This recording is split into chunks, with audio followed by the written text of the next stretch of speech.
Welcome to the deep dive. So today we're jumping into this YouTube podcast script. It's called The Funniest Ways People Enjoy Life. Warning, side-splitting stories. Right. And our mission really isn't just to have a laugh, though hopefully we will. It's more about digging into what actually sparks joy for people. Yeah. Understanding the psychology behind amusement. Exactly. And the script gives us a lot to work with, some really, really weird hobbies, different generational takes on fun. And even these life hacks for happiness, sort of quick fixes. Yeah, unconventional is maybe the word. Right. Anyway, we're aiming to explore the lighter side of life, see what it, tells us about ourselves.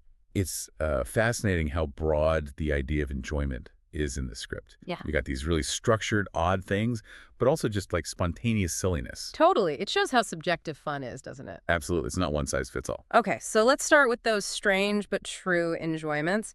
Competitive dog dancing. I mean, the image of a golden retriever in a tutu moonwalking. Yeah. Inherently funny, yeah. And extreme ironing. Ironing a shirt on a mountain. Right. What is going on there? What's the drive behind mixing, like, chores and danger?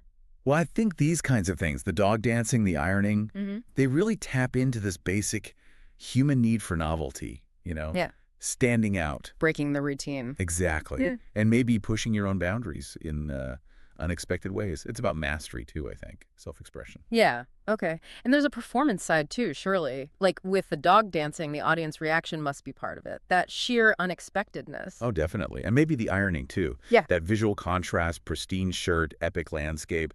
It's almost like performance art. Performance art with an iron. So is the satisfaction just personal accomplishment, do you think? Or is it about getting that reaction, that recognition?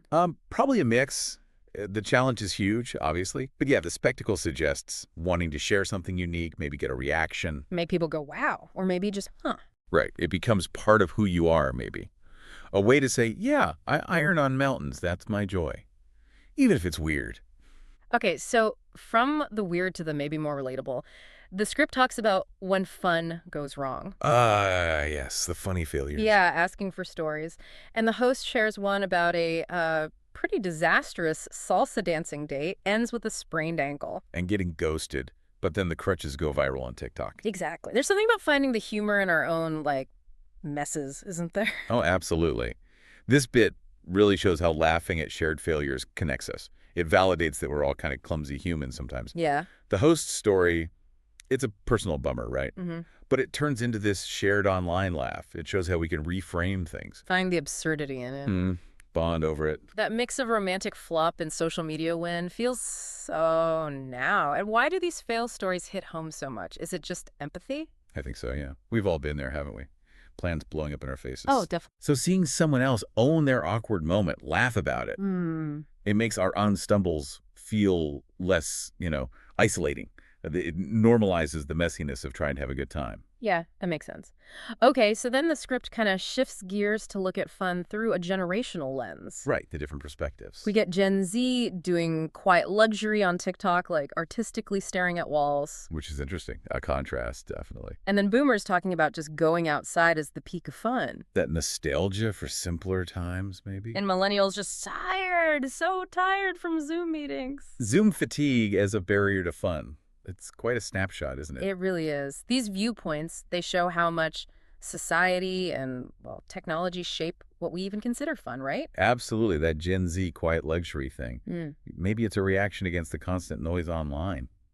Finding peace in just stillness. Could be. Like an antidote.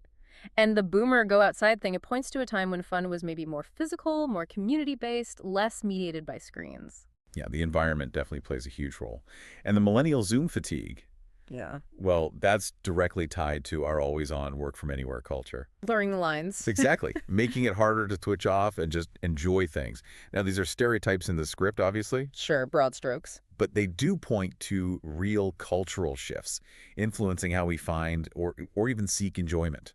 Okay, then we get the life hacks for instant joy, which Yeah. are something else. The quick hits.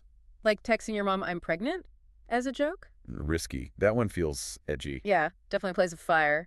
Then there's Googling dancing cat compilation. The classics. Right. Reliable, low-stakes internet joy. Totally, an instant mood lift. And the last one, wearing socks with sandals in public. The ultimate fashion rebellion, apparently. What's the common thread here? They all seem to be about, like, shaking things up. I think so. They tap into that desire for a quick burst of amusement, a sudden emotional shift. The prank uses shock. Big shock for the mom. Right. The cats offer easy visual humor, a little mental break. And the socks and sandals.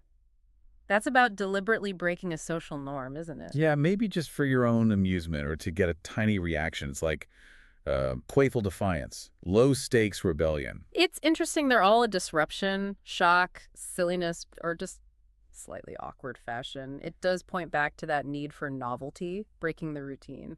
And maybe that connects to the script's wrap-up message. Life's a joke, laugh at it. Yeah, good point. These hacks, even the slightly naughty ones, could be seen as tiny ways of embracing that absurdity, injecting some humor. Which brings us to the overall message and the tone. Life's a joke. Laugh at it. That's the takeaway. Mm-hmm. And the notes mentioned a fast-paced, self-deprecating style. Relatable. Even the thumbnails they suggest, like IP's laughing or fun police hate this. That tone seems key, doesn't it?